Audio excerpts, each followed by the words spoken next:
isso funciona. Estou sendo honesto com você aqui. Eu falei que eu não nego nada a prioristicamente. Se alguém chegar para mim e mostrar um estudo de que isso funciona, eu sou favorável. Vamos lá fazer um par de ler lá. Não, eu não preciso de estudo para te garantir que isso vai funcionar. Se você pegar a grana do crime organizado e usar na polícia, na inteligência, tudo bem. Vai funcionar. Só que primeiro é preciso que alguém tenha coragem para falar assim, toda grana que for associada ao tráfico, ao crime organizado, ao comando, ao PCC, que seja, se tiver um mínimo de vinculação, essa grana você perdeu para sempre. Então, primeiro recado, não faça nenhum tipo de, sei lá, de acordo, de negociação com essa galera. Porque se acontecer, você perde tudo. Esse é o primeiro recado. Isso eu acredito que monte de gente que faz por necessidade, às vezes. Tá anotado. Entendeu? Porra, não faça. Porque senão a gente vai pegar sua grana, tudo a deles. Porque você tá junto com eles, é dinheiro sujo pra mim. Mas você acho que tem um projeto parecido assim na PEC que foi aprovado agora de segurança pública, não tem? Ué, não sei. Tem um projeto parecido na PEC de segurança pública aí. De desapropriação dos bens. Dos valores. Do crime organizado, sim.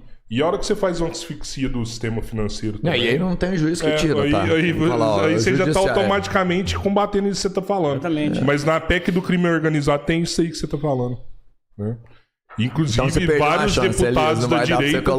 Vários deputados da direita foram contra essa PEC. Vou até falar pra vocês, se eu for deputado, se eu chegar na Câmara dos Deputados, eu tenho falado isso em alguns lugares, né? Eu quero ter uma rotina de contato com as pessoas. Por exemplo, aqui para esse podcast, por exemplo. Eu quero ter uma rotina de estar vindo aqui.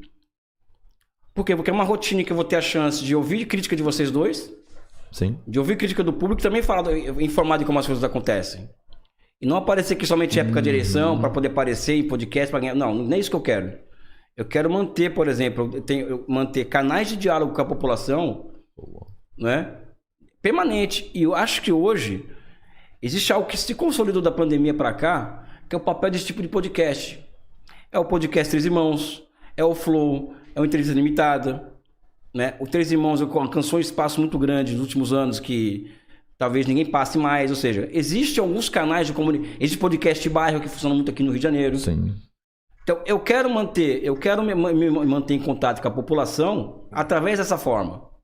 Para ouvir crítica, sugestão, sabe? É isso, né? Aprendendo o tempo inteiro. Aprender o tempo inteiro. Esse tipo de opinião sua tem que ser anotada, sabe? Assim como tem várias opiniões que por aí que devem ser anotadas. Elias, você acha que pro Brasil é mais difícil do que foi pra China? Em que aspecto? A gente tá muito perto dos Estados Unidos. Você fala então para ter aspecto? uma soberania, alguma coisa assim?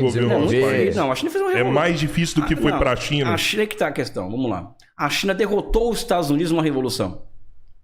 A Revolução de 49, eles derrotaram os Estados Unidos. Sim. Né? O Kuomintang até então, ele era a força política que estava sendo armada pelos Estados Unidos para combater o Partido Comunista da China.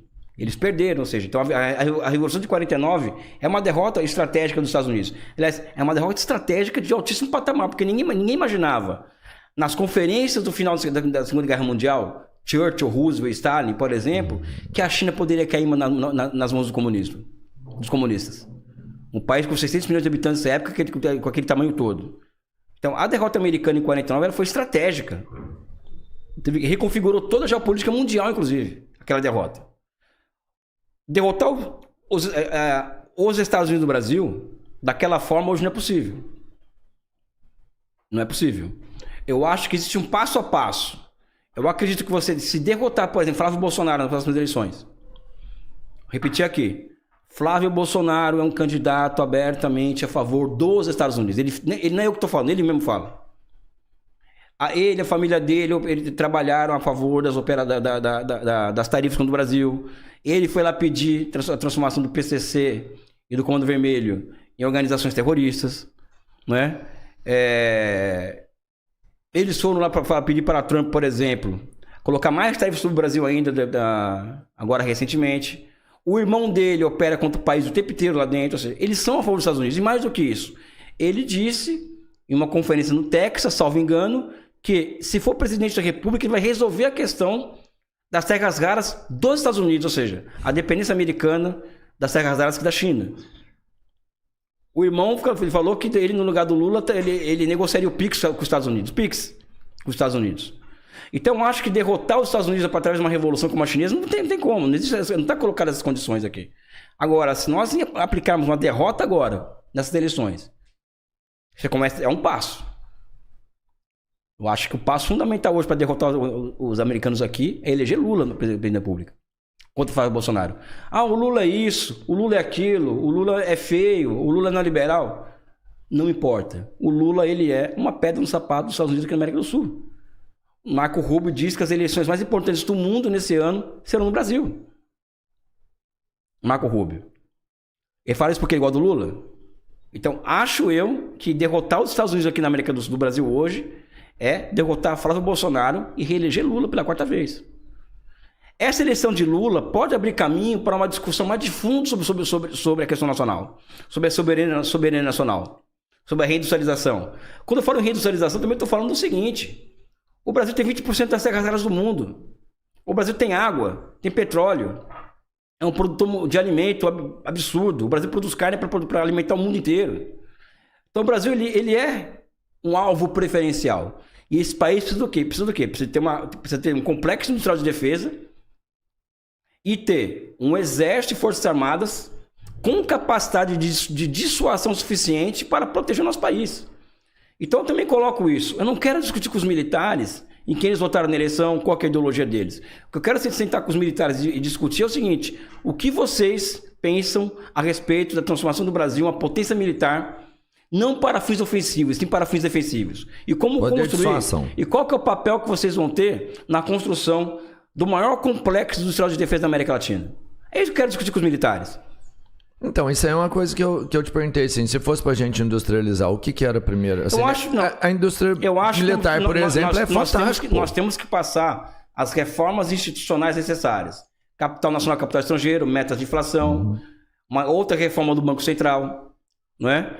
Pro bem ou pro mal, que essa reforma que vai acontecendo lá é tudo ferro, né? Sim, é luta de classe, é luta, meu amigo. Agora, a indústria de defesa, o complexo industrial da saúde, o Brasil está importando de 11 a 15 bilhões de dólares de insumos médicos, coisa que o Brasil insumos que poderiam ser produzidos aqui no Brasil. Não é? Nós podemos reconstruir, por exemplo, as nossas infraestruturas que estão destruídas, para e passo a reconstrução da nossa indústria de construção, que foi destruída pela Operação Lava Jato. Então existem vários campos a serem atacados no campo da reindustrialização que são passíveis de serem atacados no bom sentido da palavra.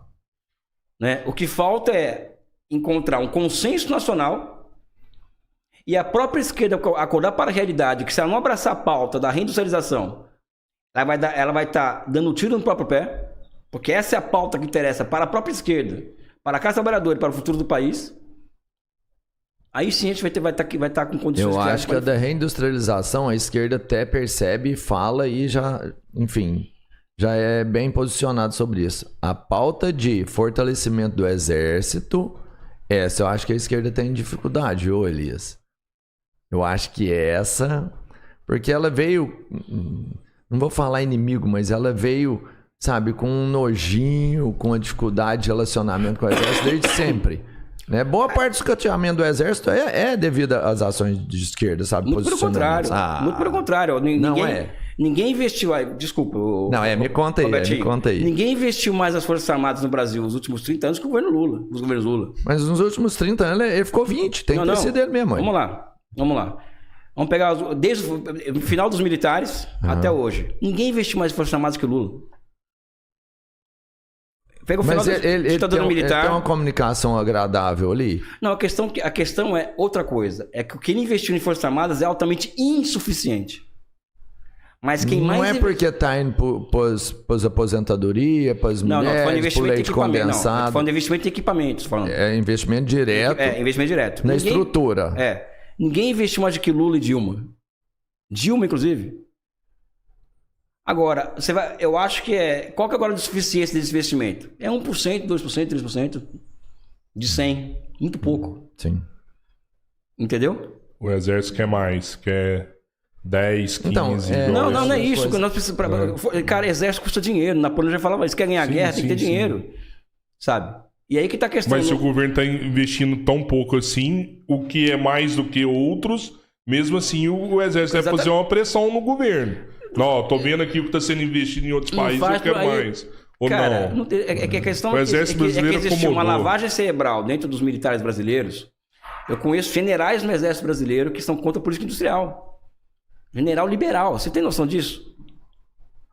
É contra a intervenção do Estado da economia. O general do exército, não é um professor de economia da GV.